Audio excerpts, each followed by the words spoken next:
বলবো, দীর্ঘ 16 বছর একটি স্বৈর শাসকের বিরুদ্ধে রাজপথে আন্দোলন সংগ্রাম করার পর গত জুলাই আগস্টের আন্দোলন সংগ্রামে ছাত্র জনতার গণঅভ্যুত্থানের মাধ্যমে আমরা নতুন করে যে একটি স্বাধীন বাংলাদেশ পেয়েছি।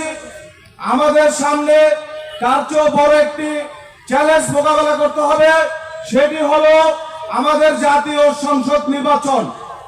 আমরা সেই জাতীয় সংসদ নির্বাচন উপলক্ষে আমরা সর্বোচ্চ ঘরে ঘরে প্রস্তুতি গ্রহণ করব, যেভাবে যে লক্ষ্যে কাজ করলে আগামী সংসদ নির্বাচনে আমাদের প্রার্থী ব্যারিস্টার ইরফান ইবনে আমান অলি ভাইকে বাংলাদেশের মধ্যে সর্বোচ্চ বিপুল ভোটে জয়যুক্ত করে সংসদ ভবনে দেশ নায়ক তারেক রহমানের হাতে তুলে দিতে পারবো, সেই লক্ষ্যে কাজ করব। এই বলে আমি আমার সংক্ষিপ্ত বক্তব্য শেষ করছি। বাংলাদেশ জাতীয়তাবাদী যুবদল জিন্দাবাদ। সবাইকে আসসালামু আলাইকুম।